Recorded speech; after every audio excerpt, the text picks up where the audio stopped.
Welcome back to another video. In this video, we're going to be talking about the science of metabolism and how it works. So if you are interested, definitely stick around. So this is a topic that if you've been watching the other videos, you would probably get a good sense of what metabolism is. But as you know who I am, I'm very scientific oriented. I want to know the exact mechanism, the biochemical nature to the physiological form, right? So this is going to be a fun video for me, and hopefully you guys will get a kick out of it. So definitely get your popcorn and let's talk about it. Metabolism. Right, we all have that. Every single organism that is a biological organism has a metabolism that allows them to convert the energy sources from the outside world, the fuel that I like to say, into an energetic form that our body can use. So specifically to humans, we have a metabolic rate, right? At what rate do we actually consume the fuel that we use for energy? And the big three types of fuel that we use is proteins, the structural foundation of who you are, pretty much everything that you do, form and function as a protein, fats. So fats are what your whole nervous system is made out of, what every single cell is made out of. Literally every single cell, the micelle of a cell is all fatty lipids. Super important. But we as modern society imagine fat as the thing that we accumulate when we have too much of it, which is terrible, but we'll get into it. And then we have sugars, so carbohydrates. So carbohydrates are, as we know, any sugary goods, any baked goods, anything that has the glucose molecule, the fructose molecule in general in their structural foundation. So proteins, fats, and carbs. Proteins, fats, and carbs.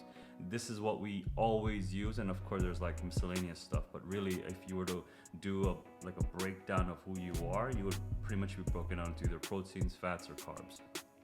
Understanding that science right now. Now let's take a look at how does this actually operate, right? So we'll use a traditional American meal as our test example to help you illustrate or help you understand how metabolism actually works in your body. So we're gonna use the all-American hamburger, well, actually I like cheeseburgers. So cheeseburger, large fries, and a large soda, Coca-Cola, let's just say, right? Pretty standard, pretty typical when you go to any American restaurant where you wanna get a meal. So you have the sandwich, you have the fries, and you have the soda. Now, what if I were to say, let's do a thought experiment where we put all three of them into a blender. So we put the sandwich, we put the fries, we put the soda in the blender, and now we blend it. It's definitely not gonna look pretty, right? Because the Coca-Cola is gonna make it look very dark. But let's just say we do it, we literally get a pulp out of all that food, and now we do an analysis. We do an analysis of what percentage of those three that we talked about, the proteins, fats, and carbs, what percentage of that exists within that slush of food. What you realize is that slush of food has so much carbs, so almost like 80-90% of that food is carbohydrates. And then 10-20% maybe could be fats, and the rest are protein, which is very, very low. It's not high in protein. From the hamburger, the beef patty itself, that's the only protein that I can think of. And of course, there's some other miscellaneous, which is probably not really modified enough for you. But just imagine 70% carbs, 20% fat, 10% protein.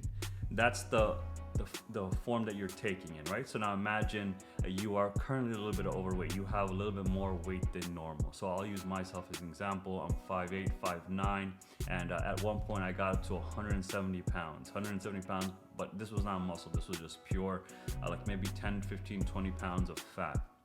So now when you're in that state and you're eating this meal, more than likely the fact that you have so much fat accumulated in your body, you have a lot of sugars ravaging through your body as well. So and I want you to get an imaginary image of what sugar is doing. So I want you to imagine, hopefully I can put up a picture where you can see what a sugar molecule looks like, but when you look at it, it looks like ninja stars. It has a lot of spikes at the end of it, and it's very, very sharp. So now when you have trillions and quadrillions of these things running through your system, through your blood system, it's actually scratching the wall surfaces and whatnot as well.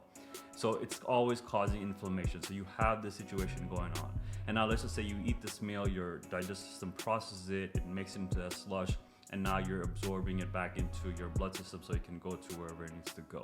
But the unfortunate aspect is the fact that you already have so much sugar ravaging through your body is like, okay, we don't need this extra sugar, and so it just keeps signaling that pancreas. The pancreas is an organ that sits right underneath your stomach, actually right in the middle.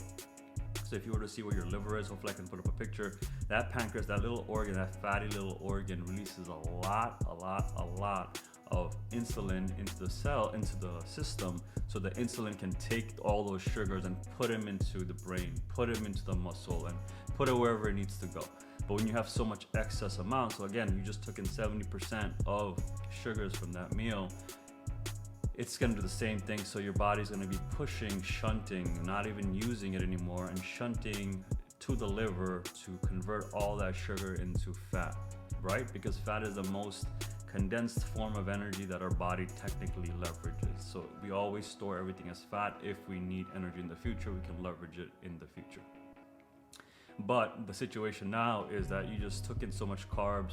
You already have a lot of carbs in your system. Your insulin it's not working anymore. Your pancreas gets fatigued, it gets tired because it's just continuously pumping out insulin, thinking, okay, this is what I have to do, this is what I have to do. But in reality, the insulin can't do its job. It's like the traveling salesman, the door-to-door salesman. It's going to every single cell saying, hey, do you need more insulin? Hey, do you need? Like, it's even trying to give it away for free, but they don't want it because they just have excess amount of it. Which is hilarious, right, thinking about it. So we actually have a surplus of energy that's always in our blood system, and our body now is shifting it over from, instead of usage, it's going into storage. And when it goes into storage, then of course it's going to go into the adipose tissues, the different areas of your body that you're not really it's not pleasant to see, right? In your chest, in your belly, in your love handles, in your legs, in your thighs, etc., etc. So now, okay, if all those sugars are being converted into fat, and then what about the fat that you just took in, the 20%, the 10 to 20%? Of course, your body has no use case for it as well, so it's going to go straight into storage. It's not even being even considered for energy. It's not even going under keto because you have so much sugar already in your blood. And so as a result, it's getting stored again. So just like the same way the sugars turn into fat and the fat gets stored, same concept. Now you have all these HDLs and LDLs that are going back and forth. It's just so much sugar available, if that makes sense. Right, so again, that's another problem. And then the last 5 to 10% of protein, of course, it might be used, but depending on what the situation is, if you have too much energy and you don't have really a use case for it, it goes into storage as well. So the proteins, they cleave off the nitrogen bases, and then eventually it becomes a sugar molecule, and then they can convert that into, like we talked about before, convert into fat and then store that fat somewhere else. So look at that. All that happened. So that whole meal that you took, that American meal, you do this 1 day, 2 day, 3 day, 4 day, 5, 6, 7, 8, and it just keeps going into infinity, and you never really understand, why are you adding on so much weight? Why can't you wear your clothes anymore? Why are you having these problems going up the steps, right? Why are you out of breath? Why is your body, if you were to go look in the mirror, why doesn't it look like the way you want it to look? It's because your choices that you're making every single day, that maybe you're even unconscious of making those choices, but you are, and as a result of that, you're paying the price. So hopefully that made sense to you, right? So we just went over the whole mechanistic idea of how metabolism is actually operating within yourself. It's a very powerful concept. So when you understand this, now when you look at food, you're gonna be thinking of it in a little different way, right? You wanna be able to think about, all right, where is your current state right now? If you know you are overweight, then your priority shouldn't be eating a lot of food. Your priority should be burning all that food, because again, you don't want a surplus. None of us want a surplus. We want to be able to enjoy life, eat whatever the hell we want, and never worry about even thinking about we're having a metabolic problem. We want to be able to eat anything. And the way we do that is we follow Core M3, movement, metabolism, mindset, movement, metabolism, mindset. And it's, again, this is not selling you. This is a scientific protocol telling you, if you focus on your movement, you're going to automate that process. If you focus on your metabolism, you can automate that process. If you focus on your mindset, you can automate that. And when you have all three of them automated, then again, not worrying about your health, you live your life, you build your business, you build your family, you build whatever the hell you want to build, so that way you can have fun while you're here.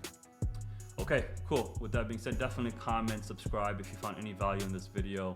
Also like the video so that way the system can understand it. But with that being said, I'll see you on the next one. Take care.